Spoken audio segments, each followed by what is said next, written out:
is down and under, but it is time for Shiny Side Out with Dave and Mecky. So I hope you have your tinfoil hat all made and cinched down tight over your ears. So take it away, Dave and Mecky. Welcome to Shiny Side Out with Dave and Mecky. And Mecky. We're on WZZR, broadcasting, though, from Australia, for Revolution Radio on www.revolution.radio. Is that a coincidence? Where it's more than just radios to jump into the chat room if you can. This is show number 325. 520 and 300. That makes it almost 1,000. Not even close. Not even close.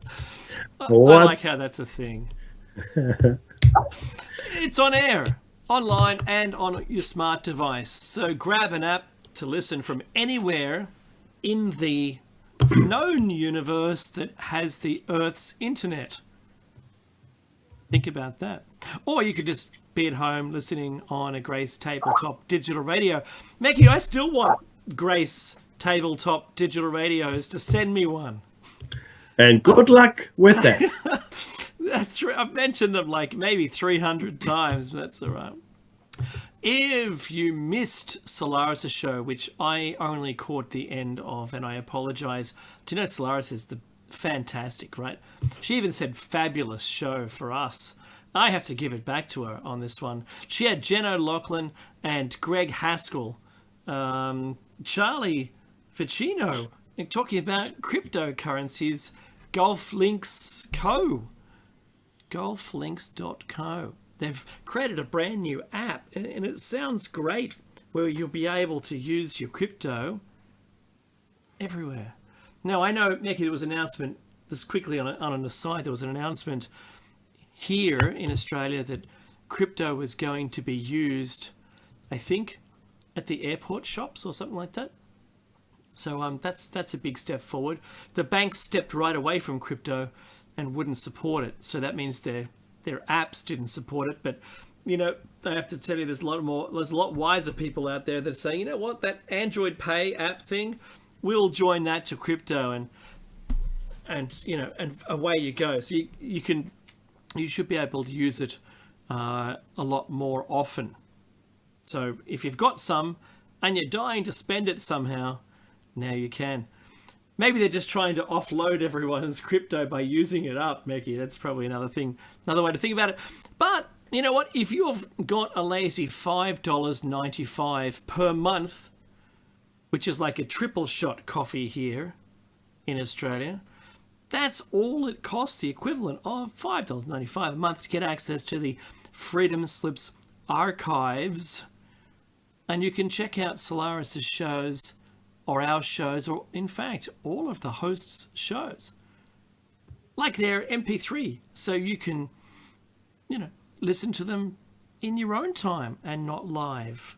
Makes sense? Hope it does. I think our audience is more well educated than the norm, so you get it, all right? I understand. We acknowledge the traditional custodians of the land where I live. It's the Darkinjung people. And the Daruk for me here in Pamela Way. Very nice.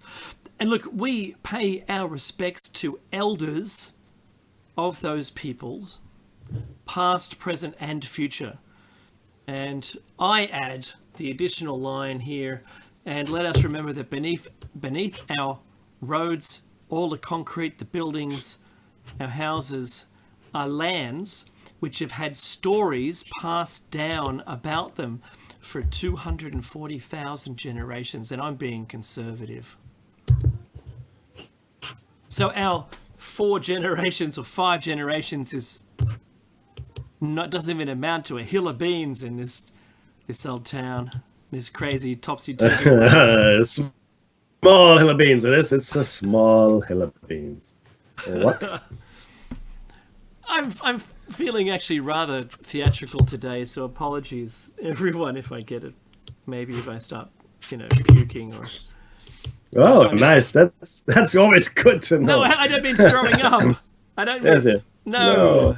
No. I mean the vocal version yes, of that. verbal diarrhea. Yes, he feels verbose. Everybody. It's not good. that. No.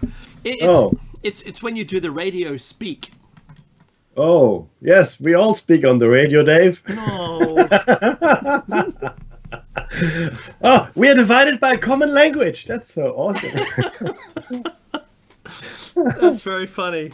I can see you've caught some of this too. Well done.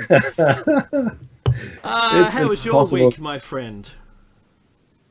Look, I can't complain. I had a bit of a sore throat, but not so. I might have my sexy radio voice on today. It might sound a bit nasally though, so I apologize. I'm getting over it though. But yeah, no, it's been an interesting week. Lots of work, lots of interesting news. It's a fun news article to share with you guys a little later, which I thought was very interesting. I've also had a Mandela moment, or Mandela effect moment, really, more than anything. In fact, after last week's show, I can't remember how or what, but Dave and I were talking, and then someone popped up something, and I followed the link to the e-Gigi. Oh. Now, I have been. This has been my thing for more than 35 years, longer, 40 years, I'd say. I got my first book when I was 8. It was The Bermuda Triangle by Charles Berlitz, and I was pretty much interested in very little since, then every little else. Then the paranormal is really my thing. Anyway, point is, I had never heard of the e-Gigi. And I go, what? So I look at it, and I see it here, right? And I look at them all, and I go, that's not, how is it possible that I've read everything that currently exists? Yeah, as a Carrier's Ditchin, I've read everything else. I've even gone to the original images of the cuneiform tablets on the original translations, university translations, which we've shared with you on a number of shows. And I have only now do I stumble across the e-Gigi, which incidentally, what it means, the name, they who turn and see. Very cryptic, yeah. They who, as opposed to the Anunnaki, which means those from heaven to earth came, or in. But those, what it really means, those who came from high on. That's what it actually means. And yeah, they who turn and see. Anyway, we'll have a show on that. But Dave, yeah. So me, that was a weird moment. And remember we talked about this last week. Mm-hmm. And I had not been aware of the e-Gigi. I don't know. I can't remember if you said you heard or not of the e-Gigi before. No, this is the problem. That I hadn't either. And right? I can't understand why. Now, it made me feel like an idiot. Because it's like, what? No, the Anunnaki. No. It's like you're interested in UFOs and you never heard of Friedman, or you like science fiction, you never heard of Arthur C. Clarke. You go, there you go, right? What? Yeah, it's odd. So as a result of this, I'm starting a whole new investigation arm on it, and I'm going to be doing a timeline. I've done a genealogy thing. I threw that through to you. Saw that. Very nice. Yeah. And on the timeline is going to be the major events that have occurred and their existence on the planet, the stories that are all going to line up. So very lovely. Please bear with us about this. Now, if you're a listener and you've heard of the e-Gigi, then by all means drop us a line. So yeah, definitely. Dave at shinysideout.net or Mecky at shinysideout.net and let us know. Let us know what you found. I don't mean searching now, because you can Google it now. That's fine. You'll find what we've found. But if you know of any prior references to the e-Gigi, let us know what they are, because geez, it came out of left field for me. I know. So that was an odd moment. I'm also interested in this more currently, I guess, or more in the development of the off again, on again saga of the summit between North Korea and. That's the exact phrase that I have typed in. Is that true? Wow. Yeah, Yeah, I'm nice. just going to paste it. You're absolutely. That's what I wrote. Wow, he did. He just said it through.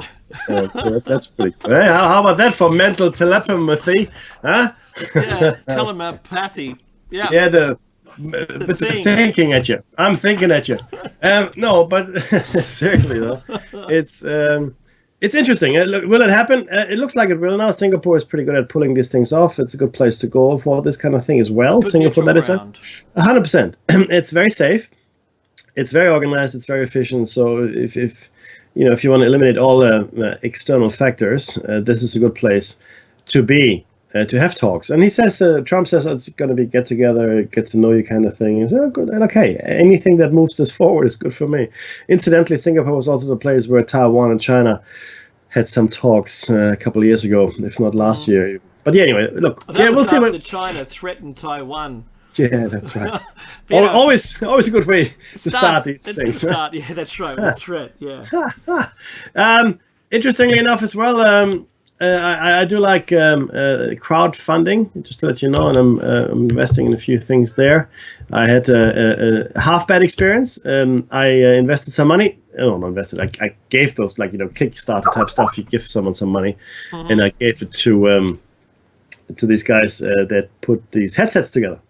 Now I put down for the developer package, which meant you get like an early release item where you can like a beta version, and then later I get another proper one as well. The beta version arrived just fine. It's working like a charm, right? But now it turns out the guys just can't get the funding off the ground enough to ship the rest of the units. So I've got my one of the headsets I sponsored. But look, but my point is, sorry, I don't want anybody who has got a similar bad experience to stop crowdfunding.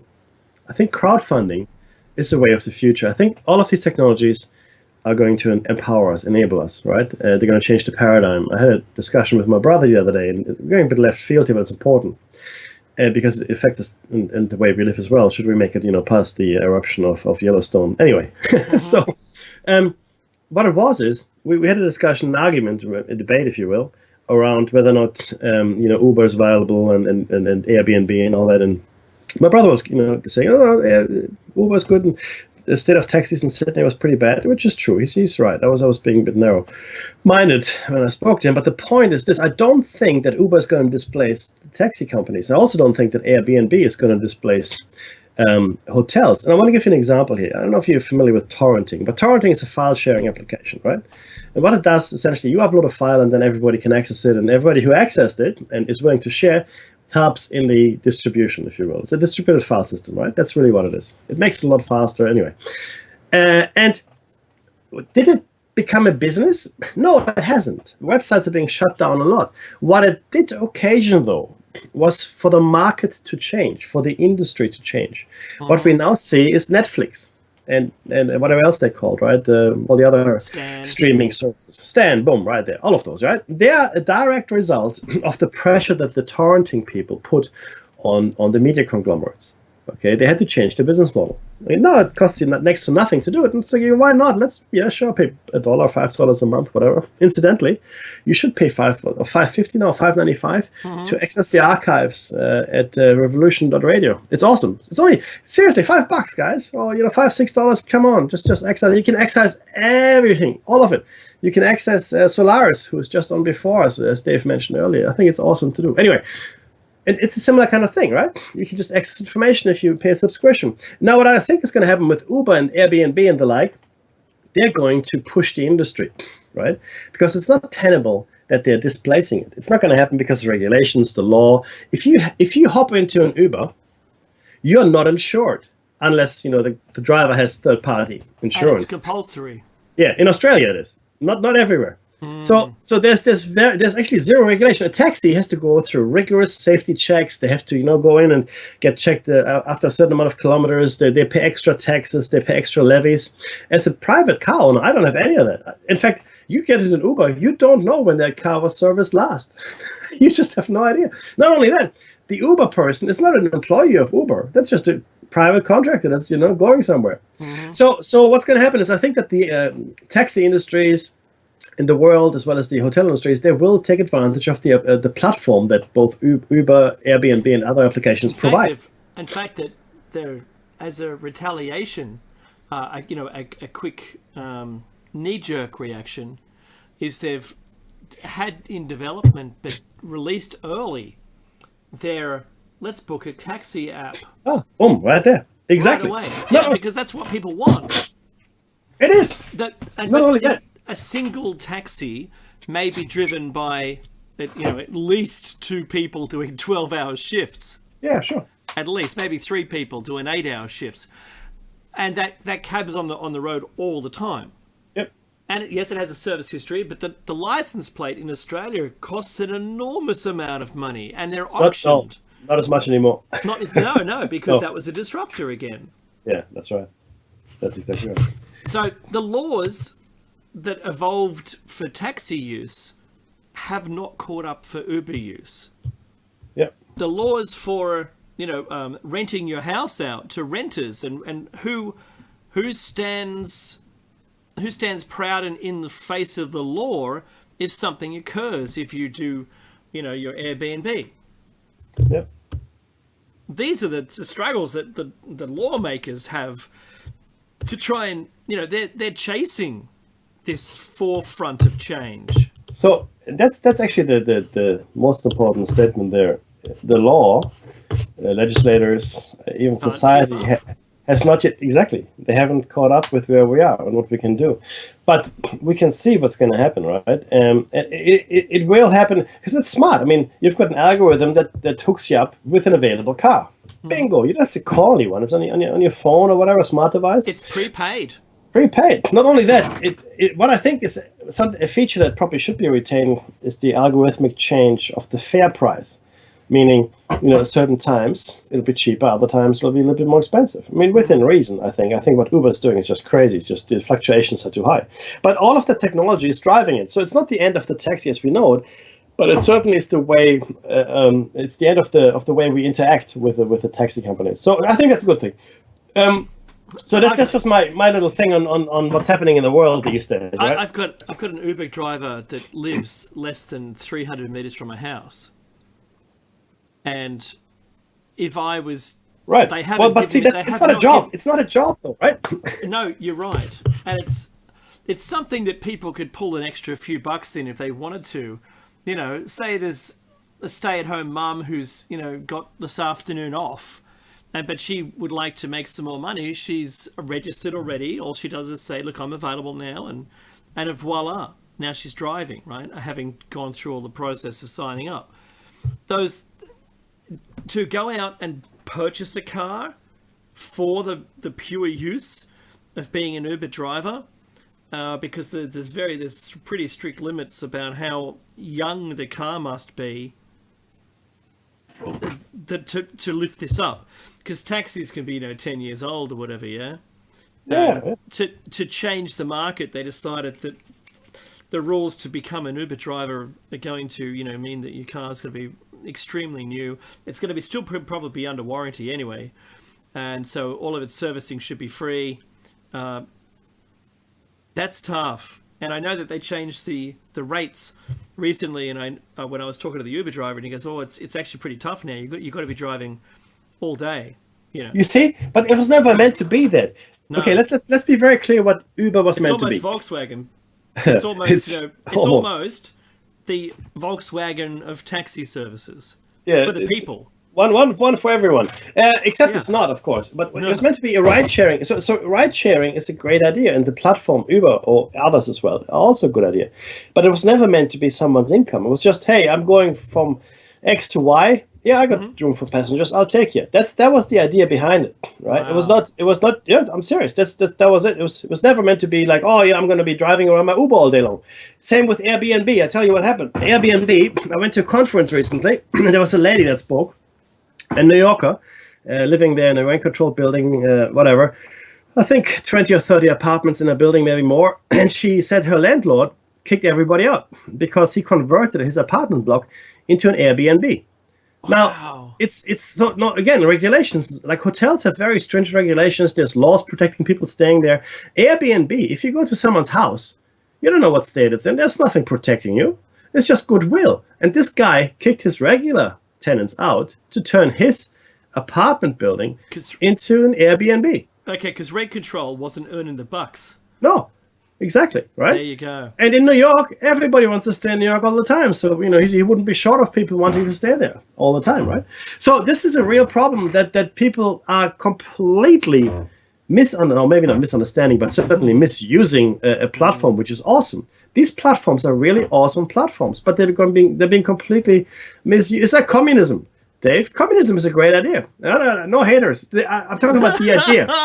You're going to get mail. I know, but I'm talking about the idea of communism. It's great. Everybody's equal. Everybody gets the same. Everybody's happy, singing Kumbaya, right? No, maybe not because it's not religious. But the point is that the idea is great. As soon as you add people into the mix, boom, it goes south real quick. In fact, there should be a recipe book for all kinds of great ideas. And then the last thing it should say as a warning, do not add people. Okay? Yeah, that's right. Whatever you do, people cannot be added to this. It's a great idea on its own. I think the best computer system is the one that doesn't have any users in it. That's exactly what they say. In Yes, Prime Minister, the most efficient hospital in England, didn't have any patients. It wasn't open yet. Bingo. Most efficient hospital there is. We should model all of the hospitals on this one. But look, guys, and look again. I'm not hating on any of this. I think these are great ideas. I just don't like it I don't like to see it misused, and people actually suffering and being worse off. Right? Yeah. That's the crowdfunding thing is really good, and I know Meki's making his call that we should not stop it. We should go through this. It's sort of like the crowdfunding thing is there is a risk. There's certainly a risk to crowdfunding. And that is that the thing may not get enough money or end up, blowing a budget and it can't be completed. Completely acceptable. And this is what happens all the time with entrepreneurial thinking and, other people's money and, even not OPM. Yeah. Even just, that individual's money, where they hock their entire existence to try and make something happen, and it doesn't come through. There's another one, Meki, and I just missed out on this. So when I found out about the Pimax 8K headset, VR headsets, all of the ones that I wanted to contribute to were already full, and I couldn't contribute any more money, although I wanted to. And I'm looking forward to the release of it. Now, they've kept pushing this date out, and this is the third month that they've pushed their dates for the release of their product, and they're going to satisfy all of the people who have put the money forward, and hopefully the market will be ready for them to sell their product as soon as they can. But this is the hard part, right? So you need those people out there. They've got to be talking about it. It can't be just word of mouth. It's got to be all over YouTube, and there's a whole process once it goes live for it to be successful and a market beater at that. And I'm hoping, I'm hoping for it, and I've been hoping months now, and it's got to happen. This is the biggest thing that's going to happen to, and it's got Vive and the Oculus and all of the other Microsoft has got all them worried because this thing's going to change the platform. Sorry, I just got a message from the chat. Oh, you did as well. The Casual there, thank you very much for your comment, Casual. Casual says, Igigi is another name for the Anunnaki. No, it is actually not. And I'll be happy if it were, because that means I wouldn't be an idiot. But it's not. What it actually is, the Igigi are the first race they used to do all their manual labor. After which there was the Igigi revolted, and they created humans, at least according to that particular legend. So thank you, Casual, for your input. But no, Igigi is not another name for Anunnaki. But thank you. It seems like that on the surface, but keep going. So Meki, some news. Yes. What's new? Well, remember MH370? Yes. Right, I saw all that. Go on. Yep. The only plane to have gone missing and never be found. Apparently, they didn't they say they know what happened now? They said that, didn't they? No, they said that for a bit of closure, and then they wrapped up the search and never found anything. Yeah. Yeah. That's what happened.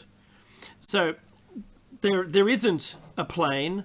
The parts that they found at Madagascar, the French aviation investigators declined the thought that they were from MH370 because they weren't. Right? They were not part of it. The media threw it out there straight away as soon as parts were found. Oh, and they connected the thing together, and everyone's heads, oh, they found the ailerons from the MH370. No, they don't. Every single part on the plane has 9M-MRO stamped on it because that's the actual plane's registration. Yeah. No piece has been found that shows that stamp. So ailerons apparently fall off all the time and they're just floating around the ocean. Who cares? Yeah, and that the actual planes one doesn't appear to have ever been found. No parts have ever been found. There's still the big guess is that they believe it's somewhere in the ocean, and that's the end of that. However, there's another flight which has and a lot of mystery around it, and this was the Santiago,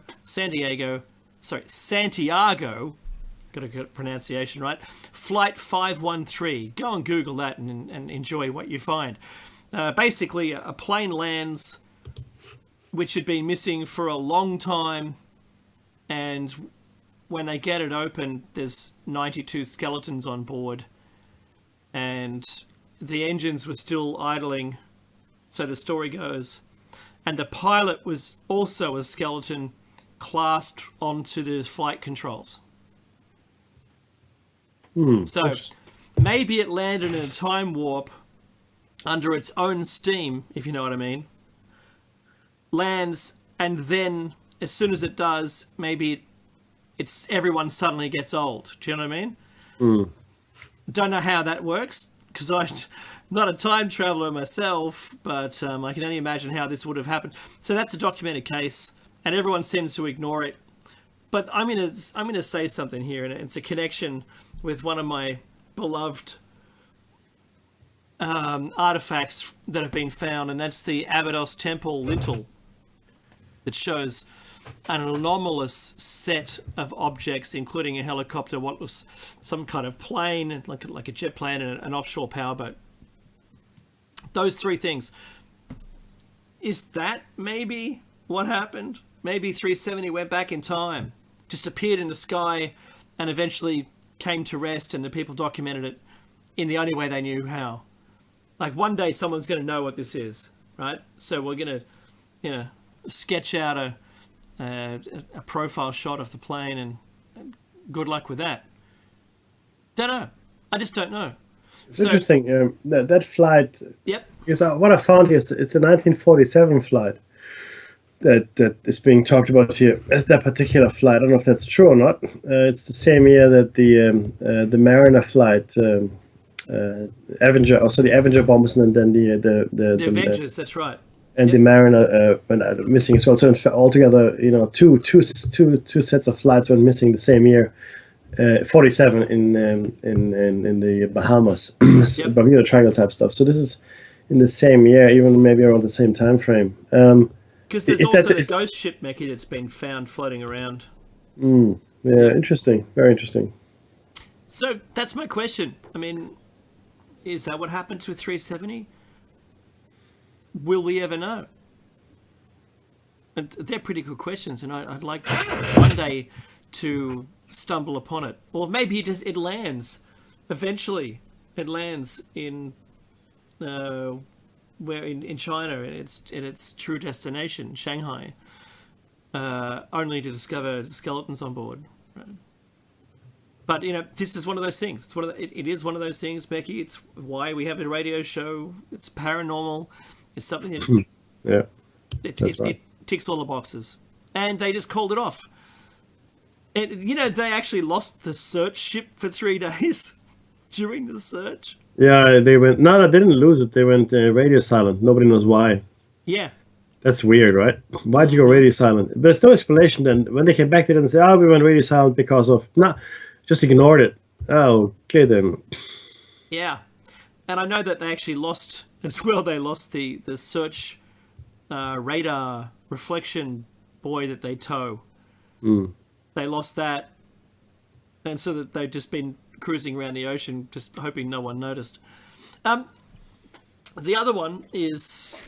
The other story, and I think it's been drowned out, Mecky. It's been drowned out by the on again, off again flapping talks, because something that flapping is going one orientation to the other. So the TPP. So everyone signed up to this new thing, not the actual TPP, except for the US. And the US said, oh well, we wanted our own one, we didn't want that one, and now. The levies, the surcharges, the import duties on goods from tons of nations going inbound into the US to protect manufacturing.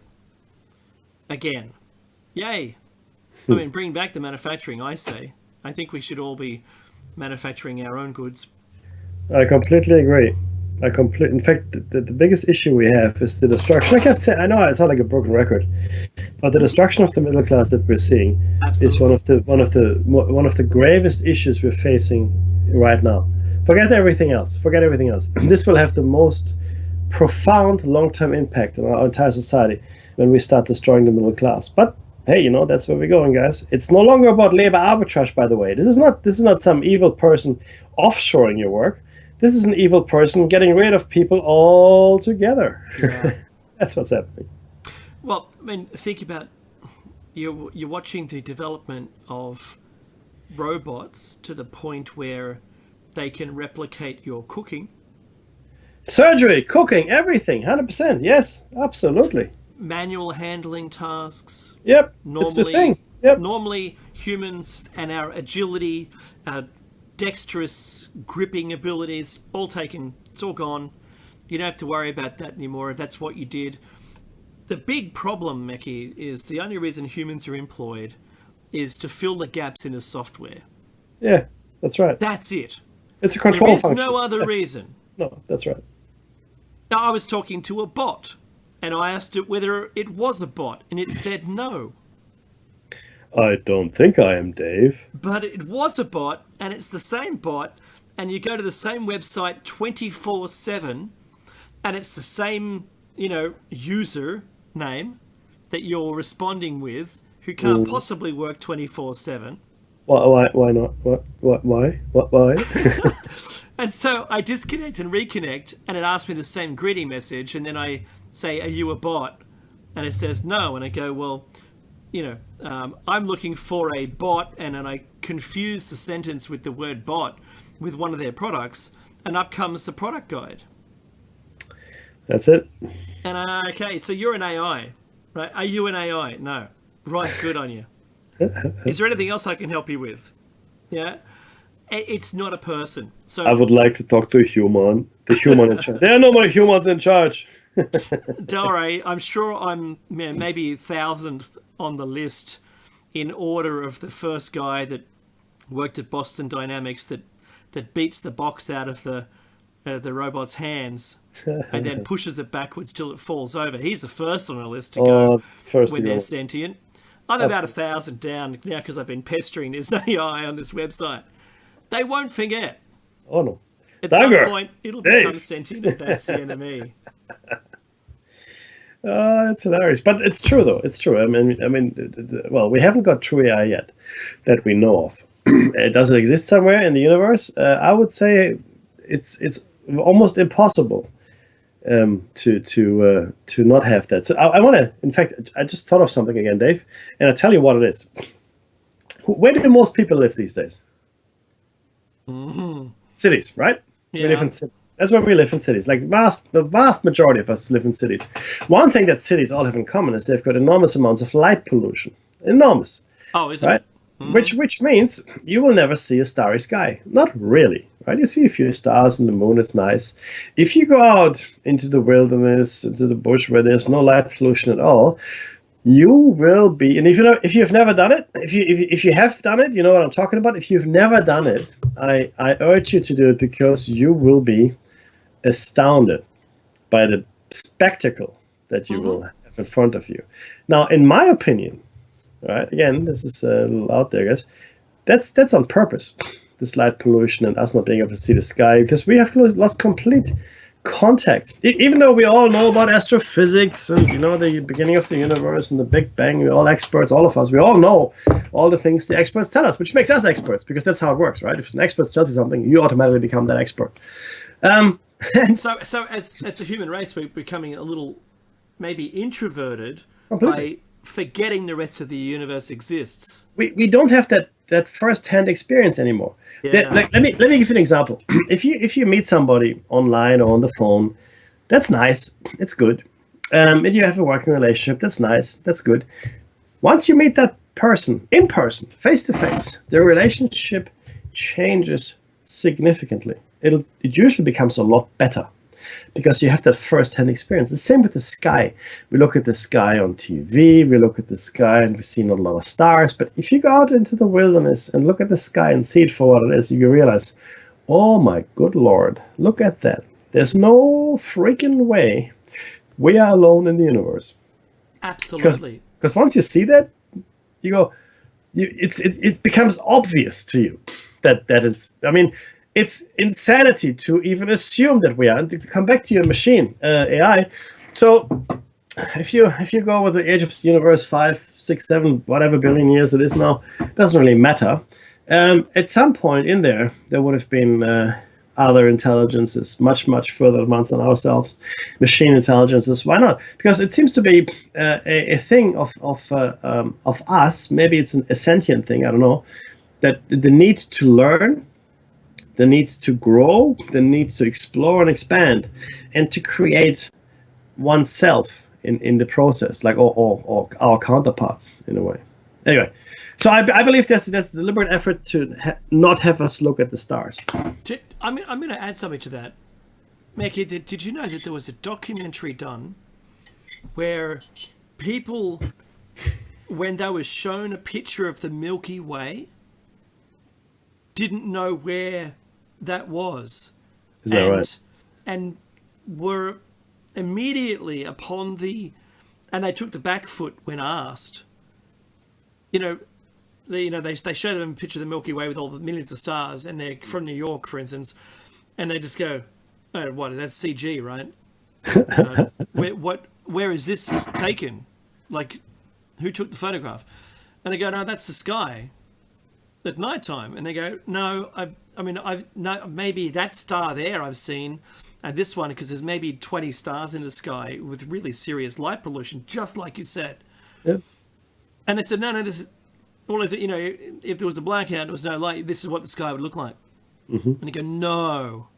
Uh-huh. So this isolationism that's occurring, where we don't believe there is anything else there, where the Earth seems like it's the only thing in the universe.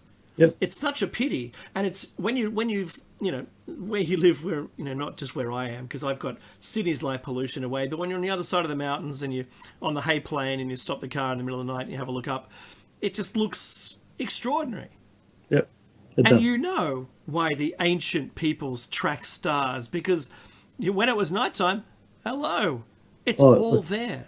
Actually, you don't need TV. You go, what? Wash your mouth out.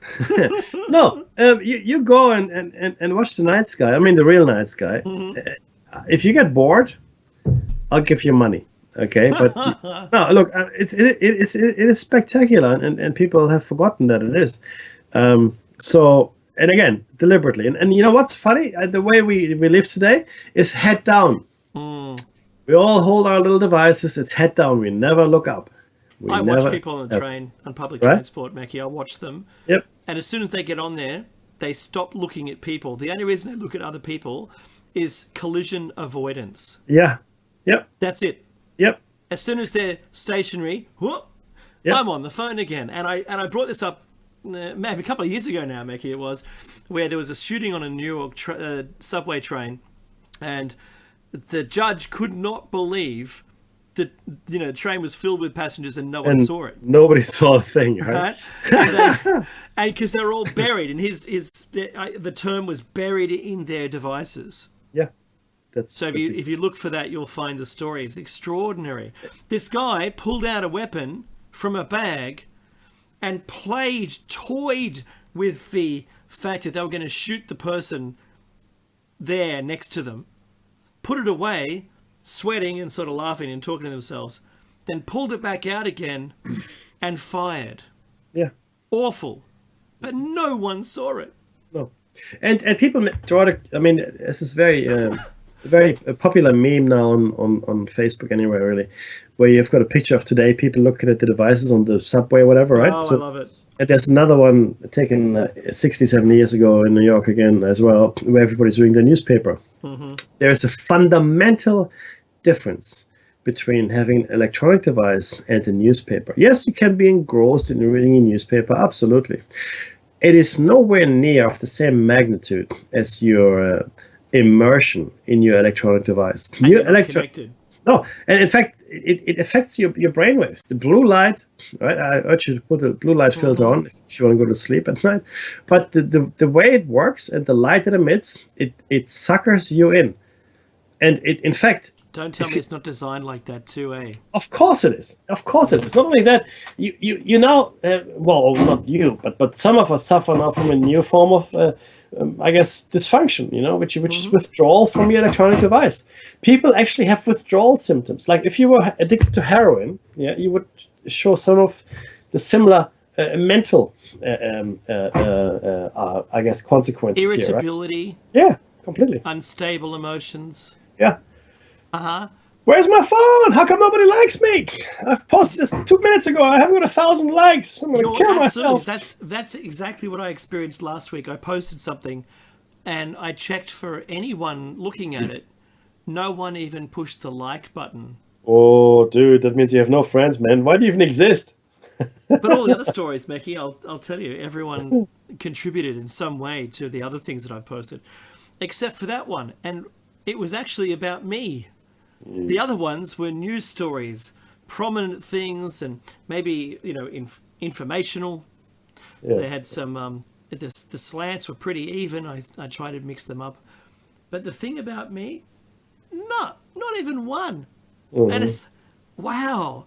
Is that what people have become? I thought. The answer is yes. And then I started evaluating how I was using Facebook now. Scrolling past that, the 2 lines that someone's put in there about someone's own day. Mm-hmm. I said, woke up this morning, had a coffee, blah, blah, blah, feeling meh. And I just scrolled straight past it. I didn't even hit like. Yeah. I didn't even comment back. Oh, maybe you should, get off your phone. Yeah, and go look outside. There you go. Today, one of my daughters came outside with me, and I was... sanding some fiberglass. I've been working on something. It's pretty cool. And she came outside and she picked a stick up, and then she picked a second stick up, and she goes, how do I join these together? Maybe if I glue them. I said, no, I've got some actual real gaffer tape, the cloth tape. And I wrapped them up, and she goes, that's pretty solid. I said, well, you can play with it out here with me if you like. So she did for a while. Cool. And I went, see, now that's being a child. That's being a kid. That's being enjoying life. That's right. Right? That's not buried in a computer game where... What's the actual thing, the takeaway that you leave after playing the video game? Nothing. Zero. How does that help you in society? Oh, I'm going with zero. Yeah. How does that allow you to, communicate with your peers? Unless they're playing the same video game. Mm-hmm. No. It doesn't give you any life skills at all. There's nothing there. Now, I know my parents could have talked about the same things with me, but Mecky, we were limited by the amount of 20 cents we had, however many coins we had in our pockets, right? Our access to electronics, or even this media avalanche now was extremely limited. Mm. My TV exposure when I was under the age of 12 was 1 hour on a Saturday, because in Germany that's when the kids program was. I think it was at 3 p.m. 1 hour. 3 p.m. My uncle is a Martian. My favorite Martian. That's what you called it. In German, it's called my uncle, the Marsmensch or something. Anyway, it doesn't matter. But yes, my favorite Martian. That's right. So no, there was a massive difference the way. I mean, I was outside all day long. I was outside playing outside all day long until the lights came on. That's when I had to go home. But not only that, my parents. Well, they might have been worried, but it was not like today. They weren't paranoid, right? I'm paranoid. I am completely paranoid. And it's something that I have allowed to happen. Media has made me this way, and all these movies and newscasts, all these horrible things that could happen if I take my eyes off the ball just for a second. It's a stressful existence. There's another interesting news piece I did want to share with you, though, guys. And I don't know, Dave, this is crazy because it fits sort of with our show today, and we're going to talk about mythology. Yeah. So this is a blast from the past, my friend. All right. Yeah. I didn't. Oh, Roseanne was fired for a tweet, was she? Yeah, she tweeted because they just launched her new show. Yeah. And talking about this technology thing we've just been mentioning. Yeah. It all fits in. It does. She was just, I'll just tweet this thing. And the next day, she's no longer working. Oh, see, you gotta be careful what you tweet for. It was a tweet. Oh, that's so funny. I don't care what you say, right? Yeah. It's just, how many characters? That's all it was. And there's no backing down now. That's the end of that. So that's it. That's what social media will do to you. Yeah. It's permanent. It can. It's out there, and there's no getting it back. And this is the kicker. You're 100% correct. Once it's in the world, on the interweb, on the line as it were. On the line. Then that's it. It will never ever go away. Ever. Not ever. Not ever ever. Because some form of it, some digital footprint of it will exist somewhere. I think I mentioned this before. I watched a recent documentary on general internet and the caution, security, and all that kind of stuff. And everybody has a ruin file, RUIN, a ruin file, meaning there's a file out there that could ruin your life. I mean, if somebody wanted to put it together, I'm not saying there's an actual file there, that has all the info, but there's enough information out there on everybody to create a file of that kind. And it might be innocent things, but taken out of context and in conjunction with other things, it could really mess up your life. So, Meki, for the other half of the listeners, you're not paranoid if they're really after you. That is true. And this is where we say hi to our military and government acronym listeners. Welcome to the show, people. Agencies. So there's before the break though, which is coming approaching rapidly, and I'm surprised that we have talked so much. Already. Which is okay though. Go on. What's the blast from the past? Yeah, I know, right? So this is Iceland. I mean, you all know. Remember Iceland? Iceland was the one place in the world where the banks didn't win. Mm-hmm. Right, so Iceland just decided, what, it's the bank's fault everything went wrong, and off they went and blamed the bankers, and the bankers were suitably punished. Now Iceland has done another thing. It started relatively recently. It started a religion called Zuism. Zuism. Yeah, no, I know, right? Hang on, let me just I just saw that.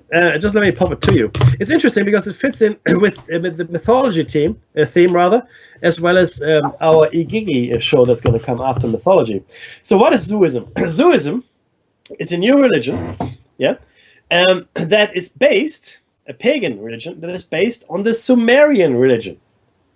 Okay, and they have applied for permission to build a 2-story ziggurat as a center for their growing congregation. Right now, it was actually founded in 2013, and right now there are 2,800 people that are the members in Iceland, of all places. And they call themselves the eldest or the oldest religion because it certainly is. Right, it is, right. I'm gonna throw away my Jedi status, and I'm coming part of this thing. Looks good so far. And 2,800 people, it's actually about 1% of Iceland's population. Now, this is awesome. The movement claims its belief system is the oldest in the world and is based around the Sumerian pantheon, in that it recognizes An, Enlil, Enki, and other deities as worshipped in ancient Mesopotamia. I think that's amazing. Like this is probably this is the most amazing religious revival I've ever heard of. I mean, the religion was completely dead and gone, except for Ghostbusters. But other than that, completely dead and gone, right? And there it is, making a comeback, using the same pantheon as it existed. And this is the kicker here, 4,000 to 5,000 years ago. Yeah. Do you know what's going to be the proudest moment, Mickey? The proudest moment on the planet when the Anunnaki return and discover that they've been remembered the right way. How about that, right? That's hilarious. Yeah. You know, the next thing the second thing they're gonna say after say thank you very much. What? Back to work, you lazy bums.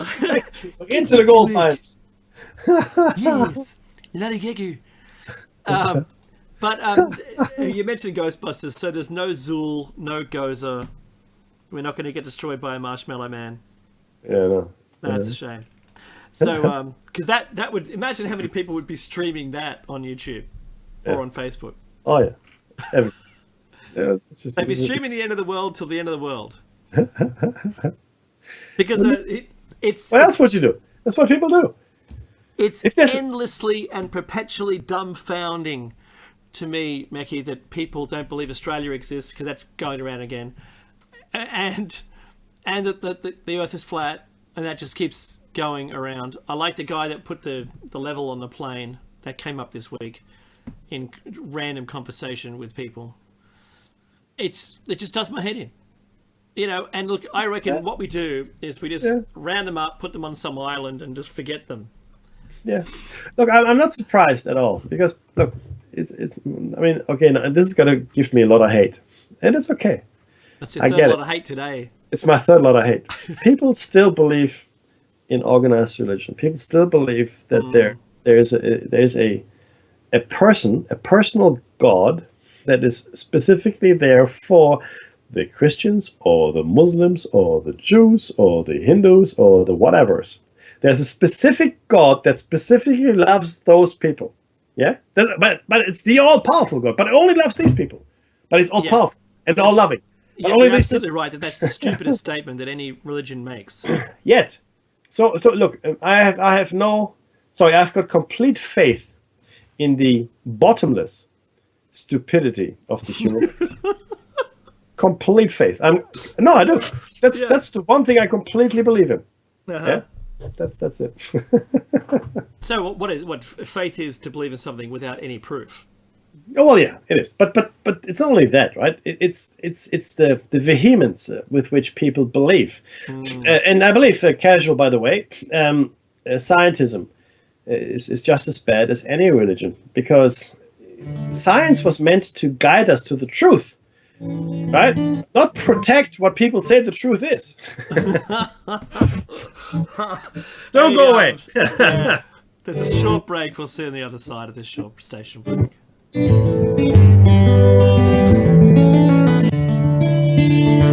Listeners supported radio, and now we return you to your host.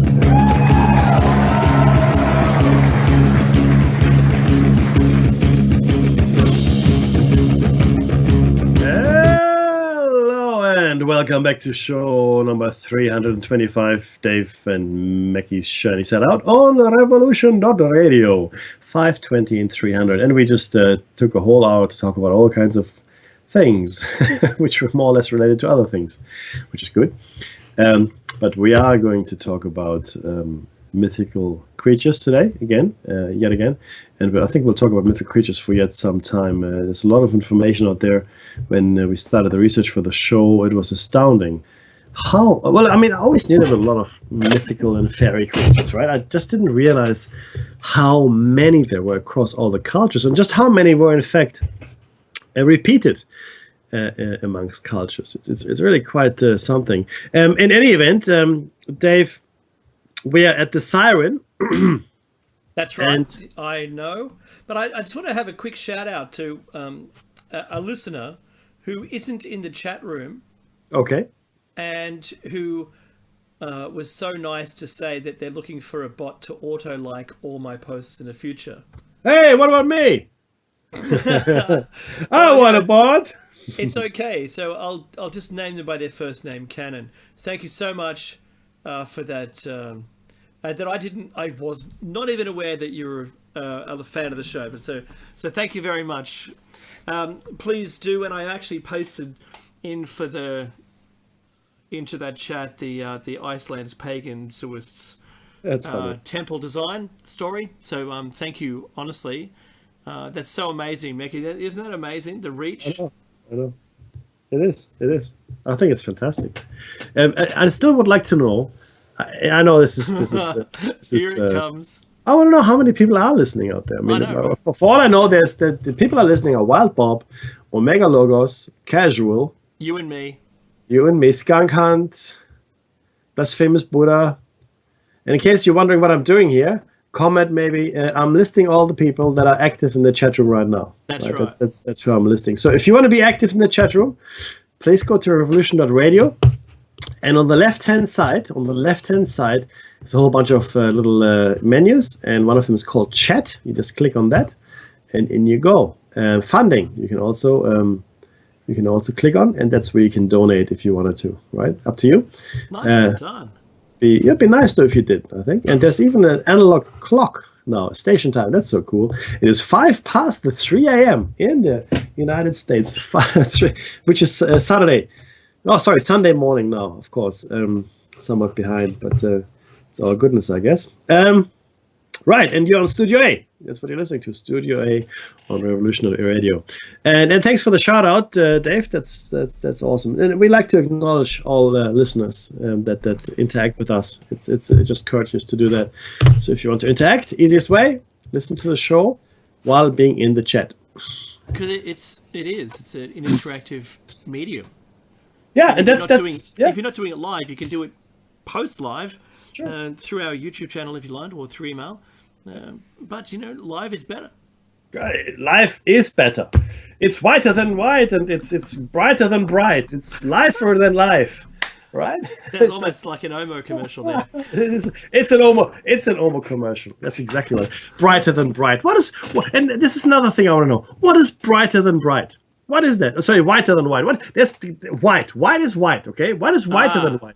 That's something you can say that gets past legal that you can't be sued for. Well, but what does it mean? It means nothing. However, nothing. In fact, it's magical when it means nothing. I know, right? But we now know what it means to be blacker than black. Remember the color they invented, the ultra black, which absorbs, I think, like 100% of all light. Like there's zero coming out of it. You can't actually see the surface when it's you cannot. Paint, like it's like your eyes sort of they do like a twist around this thing. It's astounding. I saw a picture of it, a photograph, and it's just this literally it's just this, not a void, but it's just there's no contours. See the video of it. Yeah. Oh, yeah. That's something else, because in real life, there's something happens when you're looking at something that's black, and it's you're trying to find a difference in the color to give you a shape. Bingo. And when there's no color reflecting back, you get nothing. And I think the word you use then, Maggie, void, is absolutely how I would describe it. Yeah, it's astounding. And when I first saw it, because you do try to look for contours or shadings, none of it, nothing. Anyway, so which brings us to our mythology, gentlemen and ladies, and esteemed listeners of transsexual, transgender persuasion, or completely non-gender specific if you may be a visitor, and or maybe a gender I haven't mentioned. I would love to meet a race consisting of 5 genders. I think that would be so cool, right? But finding a mate, Mickey, would be extremely difficult in that case. Imagine dating in a 5-gender society. Oh, Bob can't come. It's not a date without Bob. What? I have to tell you that if it's not difficult enough, just with what we thought was only 2, now you can identify as anything you like, and good luck with that. No, I think it's awesome. I mean, whatever. This is look. We make the world in what we want it to be. It's up to us. Anyway, let's go. In fact, which also means that all of these mythical creatures one day, very well, like we said last week, could come to life yet again, because we will soon have the tech, if we don't already do, to create these creatures. Right? That's a fact. Completely. Okay, sirens. In Greek mythology, the sirens were creatures who lived on a remote island surrounded by rocky cliffs.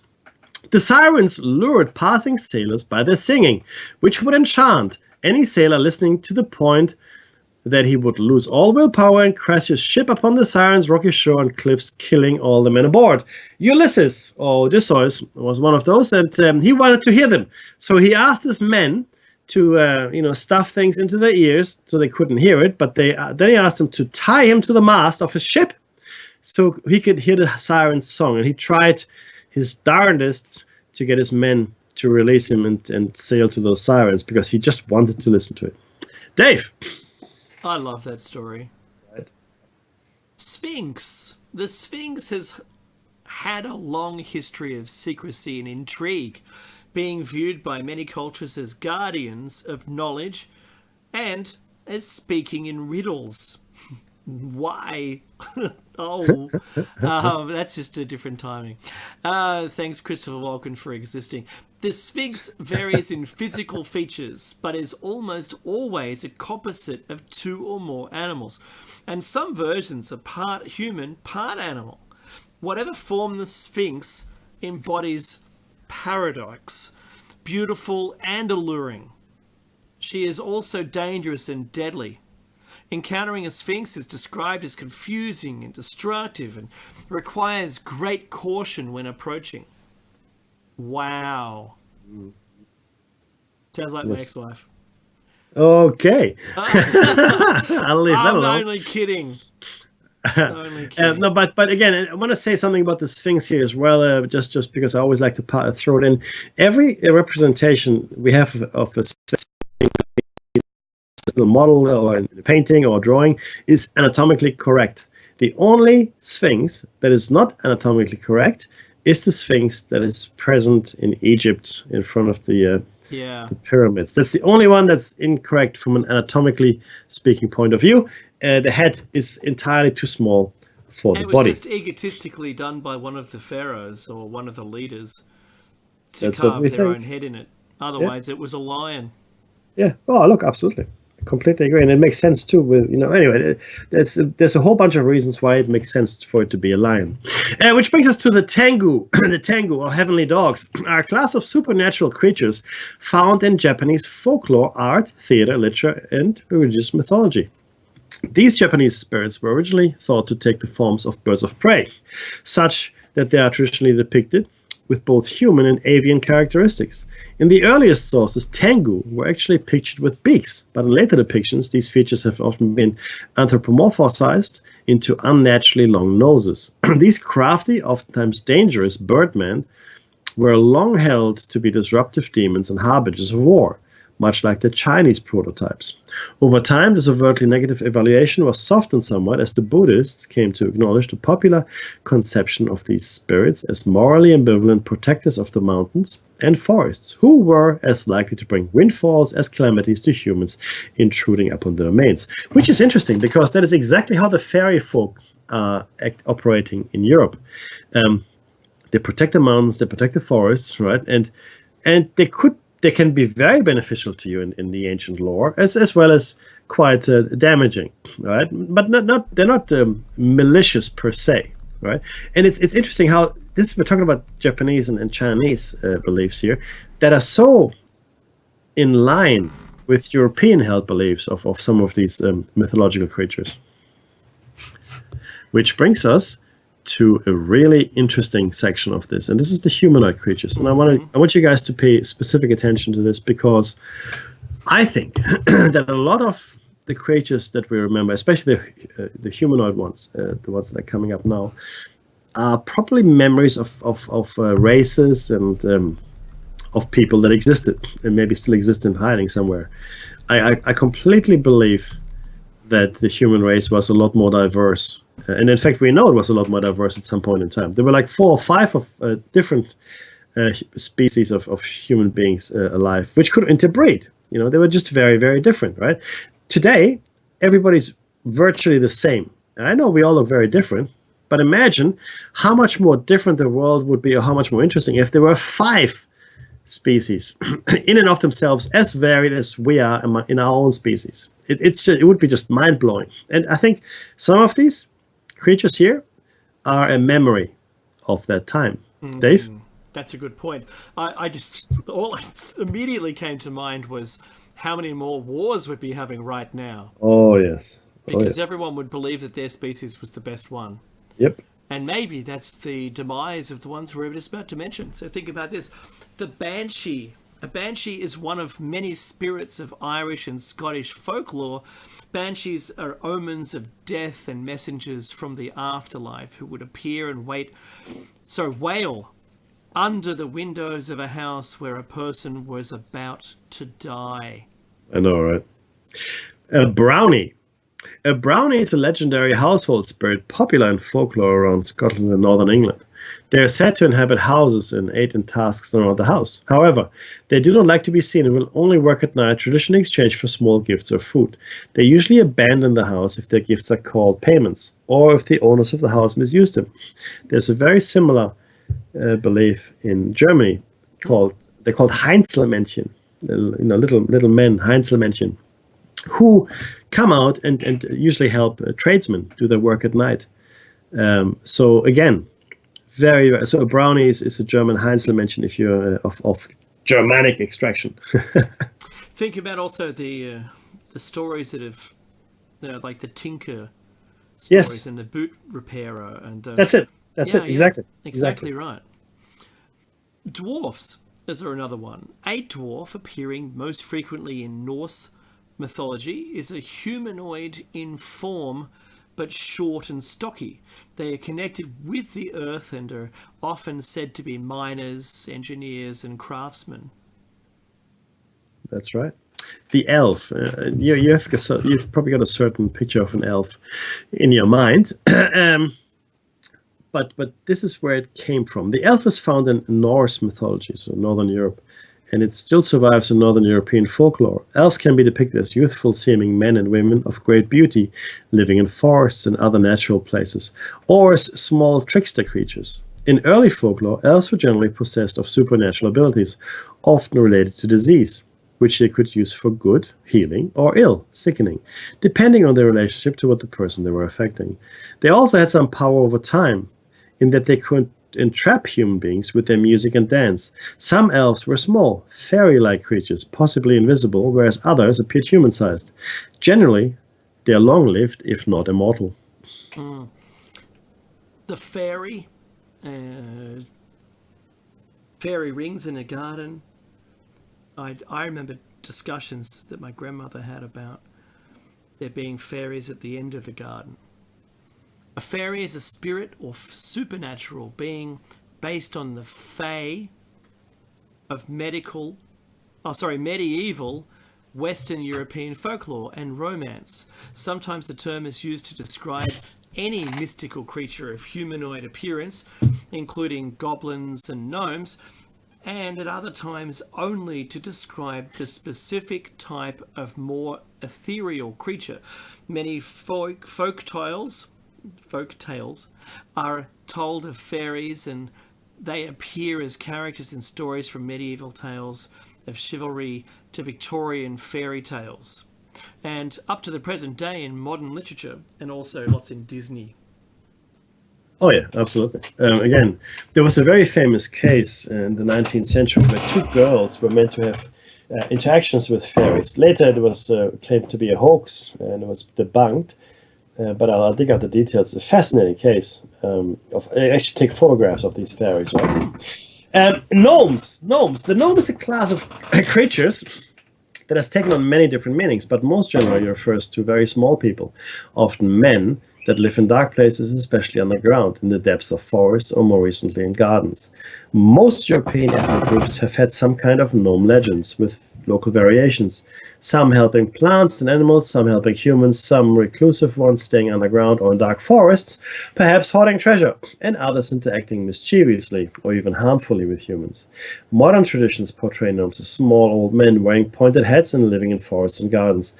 Despite varying forms, gnomes have the common attribute of being able to move through the earth as easily as humans move atop it. There's a comment from Casual saying that my cousin and I made houses for the fairies. And Yeah. I know that with my girls, when they grew up, we made houses for the fairies at the bottom of the yard. Nice, that's nice. Yeah. this is that kind. I think it perpetuates it. Yeah.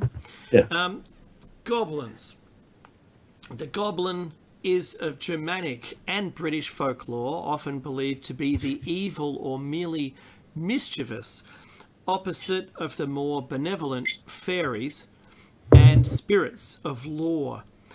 There is no single version of a goblin. The term is more generic for those small creatures that live in dark places and cause trouble. But in more recent years, the term has come to refer to creatures that live in caves and terrorize children. Despite local variations, goblins have almost universally been described as troublemakers. They are either simply tricksters and mischievous, like immature children, or actually malevolent, evildoers, dangerous to human beings. Yeah, that's right.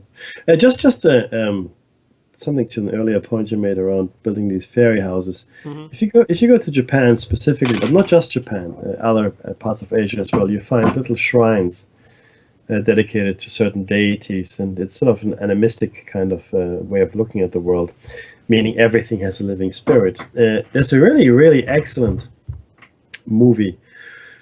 I think it was made in the year 2000, 18 years ago now, which is called Spirited Away by Studio Ghibli. It's an anime. It's animation. I love it, and it tells the story of a little girl that sort of gets trapped on the other side, in fairyland, as it were, right?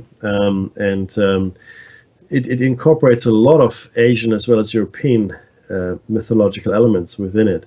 Like she's fading away as the magical land takes hold after dark, but then she's given food by one of her benefactors in that land, and she solidifies again. Her parents are turned into pigs because they made pigs of themselves eating at one of the stalls. It's just a fascinating story, and I really urge you to just have a look at it, watch it, and just be engrossed by it, because a lot of the elements that you see in there come directly from our traditional mythologies, which brings us to Gremlins.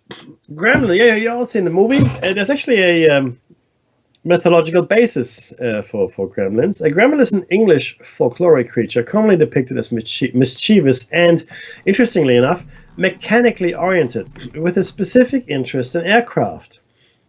I know, right? Legends concerning gremlins arose from airmen who claimed that failures in their craft were due to sabotage by gremlins. Likely? I don't know. Well, it is a thing. It is a thing. I remember it coming from World War II. Yep. Stories about that. Leprechauns. Oh, I do want to do this in an Irish accent, but I'm going to offend everybody. So I won't. The most famous... I see how I chickened out. The most famous, recognisable and misrepresented symbol of Irish mythology is the leprechaun. The reason why is because when I do a voice, my kids have only ever associated with leprechauns.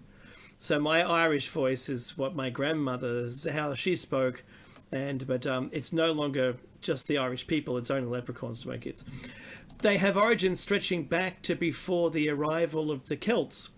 The leprechaun has evolved in popular conception from a species of fairy to almost cartoonish caricature of Irish culture that can both celebrate and belittle the Irish. That's very true. Nix. A pot of gold at the end of the rainbow. And but look, again, interesting when you look at all these in comparison. There's a common red herring running through all of this. And Nix, actually, it's a Nixe, is what they're called. Nixe, Nixe. And the Nixe is like a mermaid. It's the most popular term for the shape-shifting water spirits of Germanic and Nordic folklore. Oftentimes they appear as humans and are sometimes linked with such similar creatures as the Greek sirens or the European mermaids. However, more often than not, they are closer to nymphs or sprites in both demeanor and appearance. The Nixe may take different forms, but their message is one of warning of a pending death by drowning. Yeah, interesting. So the nymph in Greek mythology, a nymph is any member of a large class of female natural entities, either bound to a particular location or landform, such as mountains, groves, springs, rivers, valleys, and cool grottos, or joining the retinue of a god, such as Dionysus, Hermes, or Pan, or a goddess, generally Artemis. Nymphs were the frequent target of lusty satires, their male counterpart, for instance, worshipped by the ancient gods and said to come from the earth. They were seen to be caregivers of the land and life in general. Although not immortal, they lived extremely long lives. Ogres, and everybody knows the ogre now, right? It's another Disney triumph. An ogre is a large. Yeah, turn the most hideous creature into the star of a show. That's right. That's right. An ogre is a large and hideous humanoid monster, often found in fairy tales and folklore. While commonly depicted as an unintelligent and clumsy enemy, it is dangerous in that it feeds on its human victims. The idea of the ogre has been used as a method of instilling good behavior in children by suggesting that bad behavior attracted and excited ogres, who would then attack, kidnap, or even eat the perpetrator. Oh, the perp. Watch out. I've got to use that one. That's gold. Right. See if it works. And then they won't be able to watch that show anymore.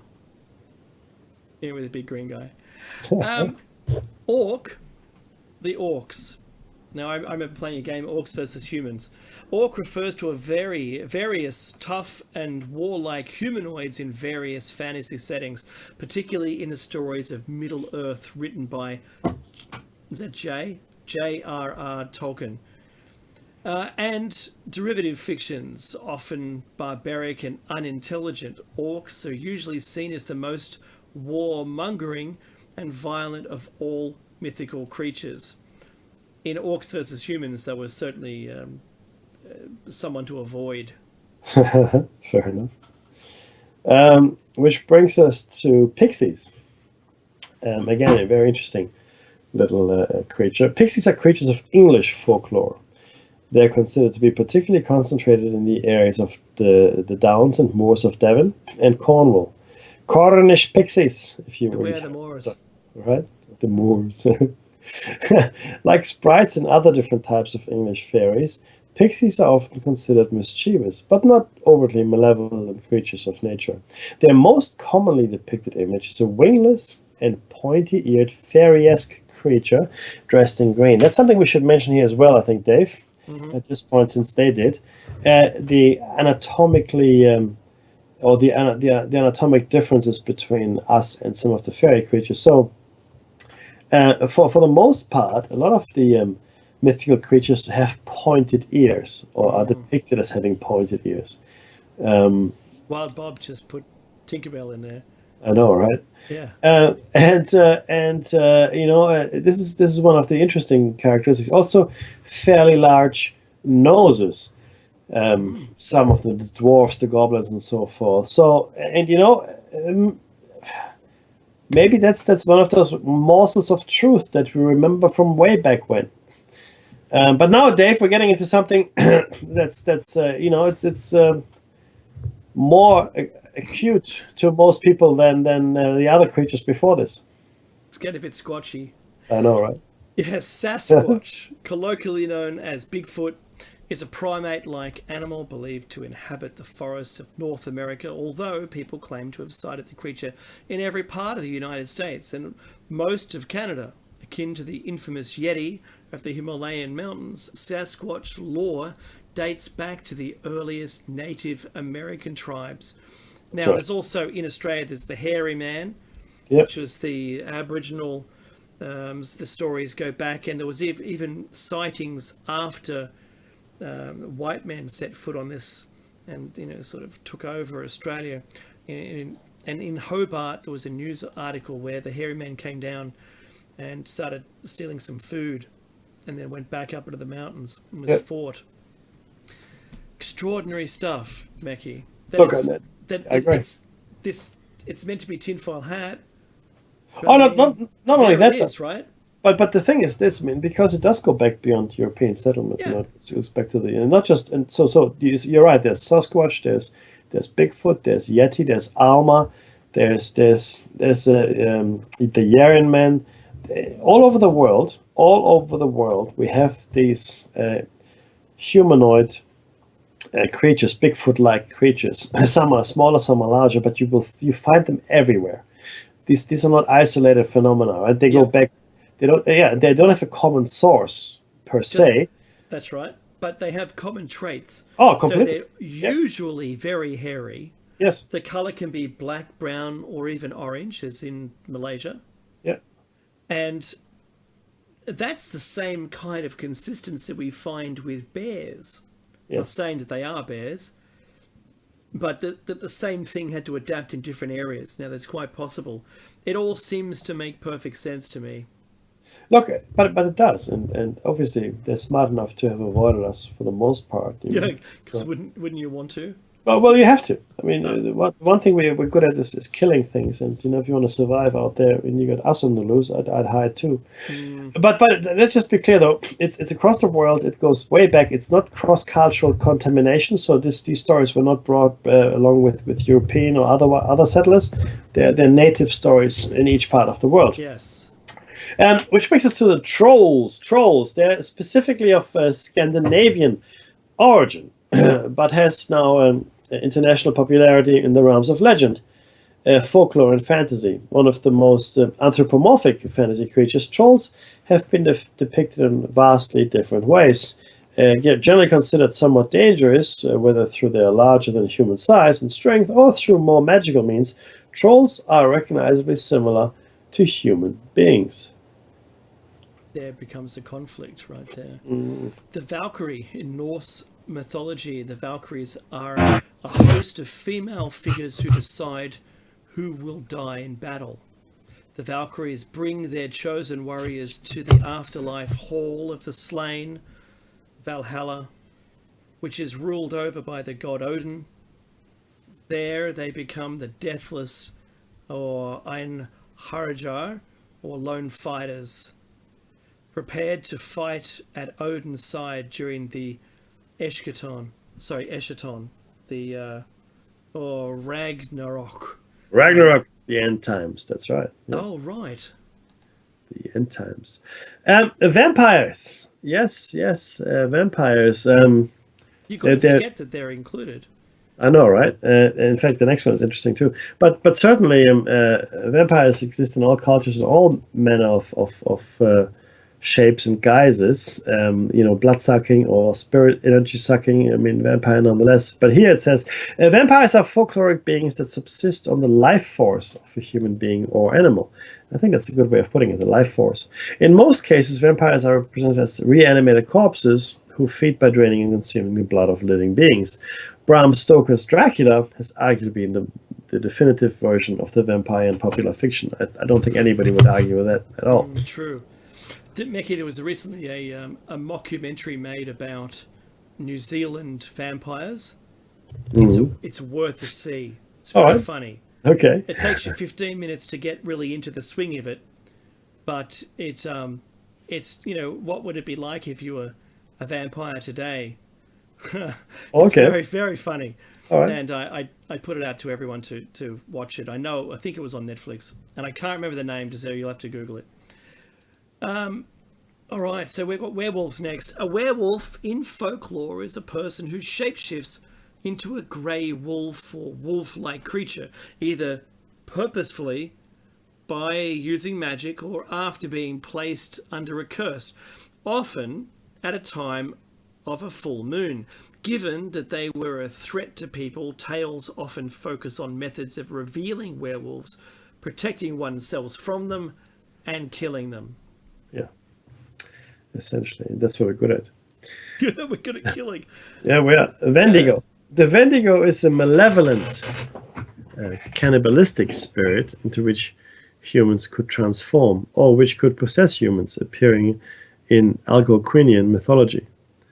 Humans who indulged in cannibalism were at particular risk, and the legend appears to reinforce this practice as taboo. That's a North American Algonquin, in case you're wondering. It's a North American legend. Wow. The Yeti, while we've spoken about Bigfoot, the Yeti, also known as the abominable snowman, is an alleged ape-like animal said to inhabit the Himalayan region of Nepal and Tibet. Most mainstream scientists, explorers, and writers consider current evidence of the Yeti's existence to be weak and better explained as a hoax, maybe legend or misidentification of known species. But if you read what's his name's account, the diaries of Hillary, Edmund Hillary, on his, on his mission to conquer the tallest mountain on the planet, when they got there was already massive footprints. Yeah, that's right. So first people there, footprints, wasn't them, something did it. That's right. Look, I go back to the point about the surface of the planet. It's massive, it's big, and we inhabit a tiny little portion of it. The best way to visualize this is go to Google Maps and hover in over your house, if you can do that, right? Or your neighborhood, I don't care. Even your city. And then zoom out. Okay? So go to your city, go to your house, hover over where you are, and then zoom out slowly, though. And you start to realize just how big the Earth actually is and how little space in it we occupy. Okay? So do I think it's possible that creatures are hiding somewhere that we haven't come across yet? Or sorry, we haven't got proof yet, like empirical, physical proof that they exist? Absolutely. But these legends exist. The locals believe it. The locals try to protect themselves from some of these creatures. Is some of it superstition? Sure. Is some of it real? Probably. Something has to start somewhere, right? Something has to start somewhere. So therefore, I think there's a kernel of truth here. Cannon in the chat room said, what if mythology is a myth? Yeah, I saw that. That's funny. Yeah, that's pretty funny. It is completely mythical. Mackie, the stories that get handed down, which is where the myths originate or are perpetuated, is a safety mechanism because something happened. Yes, that's right. I think that's the most powerful of the reason behind. What I don't like is I don't like the term myth. All right, because it immediately places the thing that you're talking about into the realm of fantasy. Correct. But that's not where it should be. Yeah. Because until you prove that it doesn't exist, then I don't think it should be, it should be something that is considered not true. We should just call it folklore. Folklore literally means is much. It's a broader brush. It still has the realm of that we just haven't found it yet. Yeah, it specifically means stories or knowledge of the people. Mm-hmm. That's what the word actually means, and I think that's a much better term. In Germany, believe it or not, they take fairy tales and all that very seriously. There's a proper university degree you can do in fairy tale science. Wow. I know. It's called Märchenkunde, right? It's true. It's taken absolutely seriously because of the deep psychological implications as well. And make no mistake. So along with nursery rhymes, fairy tales are utterly brutal. I give you a simple example. So you're thinking, because I as a child I listened to them on tape as plays, and my mother or my grandmother would read them to me. I didn't think much of it. It was just a fairy tale. But now listening to them again as an adult, two children that were abandoned by their parents in the woods to die. 2 children abandoned in the woods by their parents to die, come across an old lady who then promptly wants to eat them. They retaliate by burning her alive in the oven. And then go back to their parents, and everything is happy and everybody lives happily ever after. Yeah, or the story of Red Riding Hood. A little girl goes to her grandmother, is accosted by a wolf, trying to find out where she goes. The wolf then promptly goes to her grandmother's house, eats her grandmother, pretends to be her grandmother, lets her in, eats her as well, at which point a huntsman comes, the wolf is sleeping. He cuts open the wolf's stomach, lets out the grandmother and Red Riding Hood, fills the stomach with rocks, sews it shut, and upon awakening, the rock is so frightened by the hunter, he jumps into a well and drowns. That's the story. That's horrific. Absolutely. So the Hansel and Gretel was the first one you mentioned. Yeah, absolutely. I know. And then there's Rumpelstiltskin. There's this guy. Rumpelstiltskin, yeah. Yeah, Rumpelstiltskin. He does a favor. This magical creature, like a fairy creature. And, but as in return for the favor, whatever it is, I get your firstborn. And favor works out. There's a child. Everything is hunky dory. Rumpelstiltskin comes along and promptly takes the firstborn, right? Yeah. And then in order to get it back, they have to find out what his name is. So through trickery and luck, they find out the name. And as soon as they tell Rumpelstiltskin his real name, he gets into a fit and explodes. Right? He just completely disintegrates. So, I mean, these are horrible, horrible stories. And all the stories, and the same is true for Arabian Nights. 1001 Nights. Aladdin and all that. These are pretty horrific stories, and you have to ask yourself, what is the context here? What is the content? What is the message we're trying to convey? Because these are the stories we tell our children, and the reason we tell our children is because we don't want these stories to be forgotten. I said this before, and I'll say it again. If you want something to be passed down the generations, you tell your children when they're young, over and over and over. Because they will not forget. I remember all those stories. I remember all the nursery rhymes. Right? I sing it to my children now. Okay, that's not a guaranteed or surefire way of transmitting information, but it's pretty good if you've got nothing to write with, right? What about just as simple as the Three Bears? Goldilocks and the Three Bears, right? Mm-hmm. So this girl breaks into another person's house. Yes. Right, and steals food. Decides to sleep there. Yes. What? Yes. Falls asleep because she's eaten too much food. She wasn't very good with physics because you add all the bowls together and you get a pleasantly warm meal to eat. Not hot, right. Not too cold. Just right. Just right. So you just put some of the hot and the cold one together and you're good to go. But she doesn't flee the scene. She stays there and gets discovered. So what are we telling kids? Yeah, no. This is the hard part around this. At least no one died, right? There's in that story. Small mercies, right? And look, this is what I've always wondered, about what is it that gets created in the child's brain when they hear this? Is the nursery rhyme all about creating different section of the brain to store different things? Like, okay, you store safety information in this part. Yeah. Does it do that?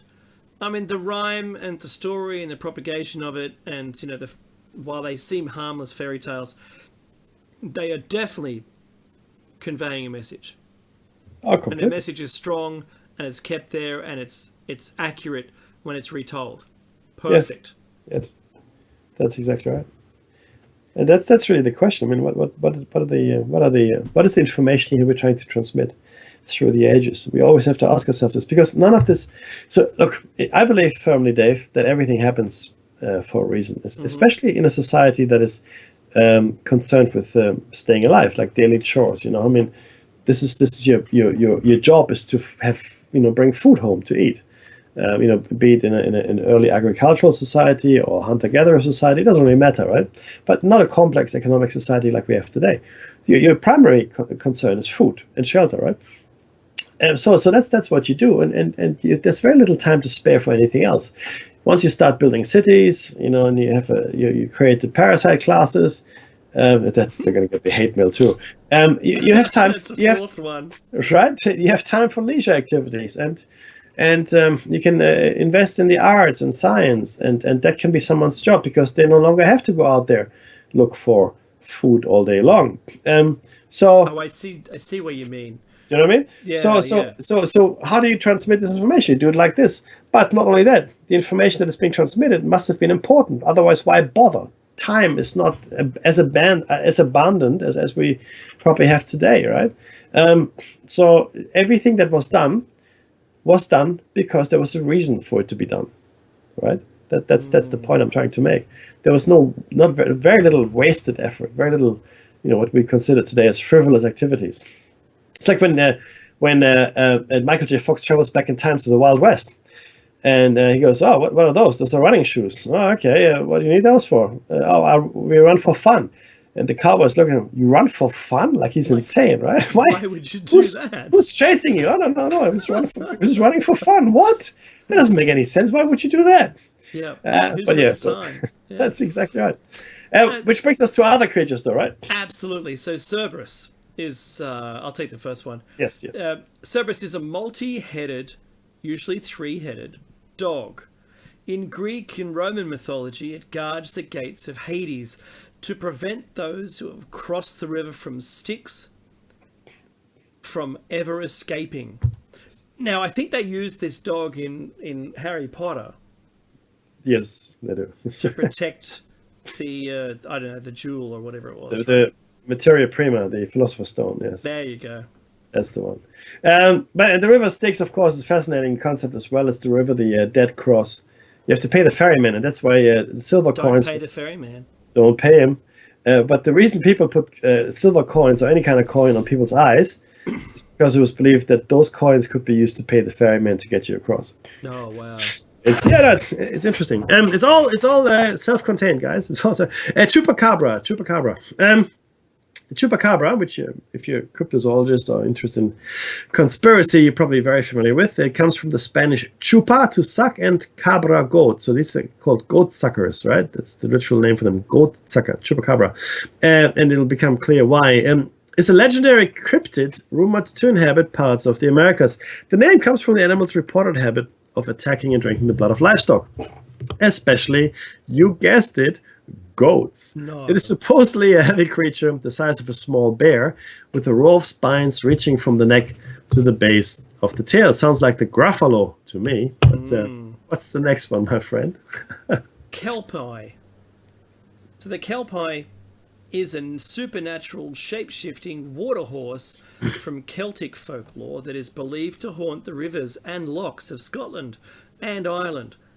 It generally has greyish-black fur and will appear to be a lost pony, but can be identified by its constantly dripping mane. Its skin is like that of a seal, but is deathly cold to the touch. Which brings us to the next section, and these are creatures, and we'll have time to do at least a couple that are even stranger, and we're going even deeper down the rabbit hole. And some of these creatures I had never heard of, and the article here is called "The Bastards of the Bestiary." 8 mythological creatures, too gross, sad, or monstrous to be loved. The first one is the squonk. Yes, the squonk. This sad mythical creature hails from the legends of northern Pennsylvania. The squonk was said to be a hideous forest animal with grotesquely loose, scaly skin, entirely covered in warts and blemishes. The animal was so miserable over its own gruesome appearance and lack of companionship that it almost constantly wept. Local legend had it that the squonk was quite easy to track. You could pretty much just follow the sound of the animal's sobs and salty, tear-strewn trail through the woods. Capturing one would prove much harder. When greatly distressed, the squonk was said to literally dissolve into a puddle of its own tears. Oh my goodness. That was what I'd heard of, because they mentioned that as an alternate to the Wailing Woman mysteries in the Finding Bigfoot series. Gotcha. It's an ancient tale of the indigenous population. The Tianuk, yeah. that'll do, takes various forms in Philippine mythology. In one version, it is an evil dwarf-like creature posing as a human baby. In another, it is an actual demon child. The Christian take on this mythical monster turns Tianaks into the restless ghosts of children who have died unbaptized. In any case, the Tianak is said to mimic the cries of a human baby to lure its victims in. Once picked up, out come the fangs and things get gory. The Tianak also enjoys confusing travellers into losing their way, leading them deeper and deeper into the Philippine jungle with its cries. Even if you ever find yourself being led astray by this monster baby, the traditional trick for escape is to turn your clothes inside out. According to Philippine law, this amuses the Tianak to no end, and he may just think you're funny enough to let you live. Not bad advice. See, not only do we give you mythical creatures, we also give you practical advice to do in case you're accosted by one. But Mickey, if you're a naked German backpacker, yeah, good luck with that. That's not so unusual. It's actually a thing. I know it's a thing. That's why I put it up. So how do you turn yourself inside out? It's like that fog that turns people inside out. That's right. There you go. Alrighty. The next one, I think we can make it, is a cat Sith. Like a Sith Lord, that's right. Oh. A large, dog-sized breed of black and white cats set to roam the Scottish Highlands. The cat Sith was believed to steal the souls from newly deceased bodies awaiting burial. In a wake called the Fail Fadalach, aka the Lake Wake, unburied bodies were watched overnight and day to ensure that the cat Sith would not gain access to the corpse. Kitty distractions such as catnip and music were sometimes employed, as were games of leaping, wrestling, and riddles, all of which were thought to offer additional protection to unburied bodies. While some believed the cat Sith was a type of feline fairy, common Celtic legend proclaimed that cat Siths were in fact witches who were capable of morphing into a magical cat 8 times. Those attempting the transformation a 9th time would be permanently trapped in kitty form, hence initiating the myth that cats have 9 lives. Whoa, now you know where that came from, eh? Now you know. Oh boy, this one's got a great name.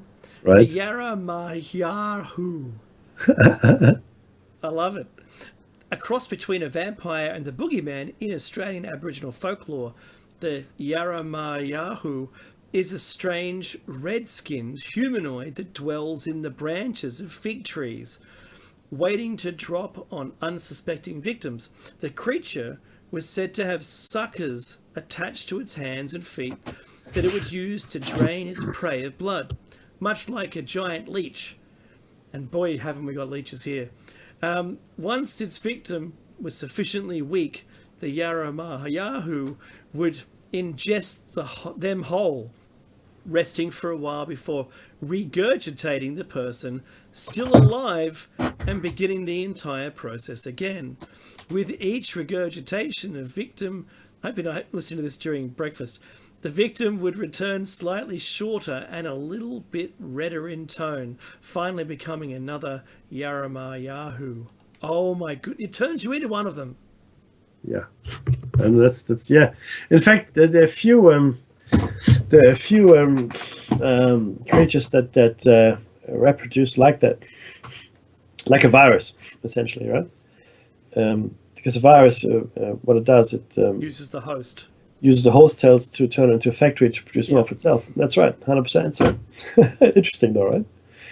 It's fascinating stuff. The next one is the Igirak, and this is from the Arctic Circle, an elusive Arctic shapeshifter found in Inuit mythology. The Igirak is said to live between the world of the living and that of the dead. The Igirak could take many forms, including that of a half-man, half-caribou monster called Tariaksuk, generally only seen when looked at from the corner of one's eye. Ooh. The shadowy form would vanish when looked upon directly. In Inuit lore, the Igirak was a kidnapper of children, accused of stealing little ones to hide and then abandon in the Arctic cold. When a hunter stepped into the cursed Igirak's territory, he would become hopelessly lost and unable to find his way home. Oddly enough, certain areas traditionally associated with EGR activity are also home to large deposits of toxic sour gas, sulfur smoke, and geothermal activity. It's possible that rising vapors sometimes created mirages. Pockets of gas may even have been responsible. I know, right? It's swamp gas. May even have been responsible for disorientation and hallucinations. Yeah, look, hey, it's possible. It's possible. This was the first use of swamp gas to disassociate a real thing from, from the belief system. So, well, is it possible? The chupacabra is also said to be seen through the corner of one's eye rather than looking at them directly. Disappearing is another thing. So if our the sensitivity of movement through the sides of our eyes is actually pretty strong, and it alerts you, it does alert you quite readily to things that are going on. So keeping your eyes peeled or widely open is usually described. Meki, we've only got a couple minutes to the top, so let's just round it out. I agree. We're going to do the other creatures next time. But look, again, the reason for the show is to make everybody aware of the rich folkloric history that we all share. And this is across all cultures. We love these stories as children because they were told to us as children.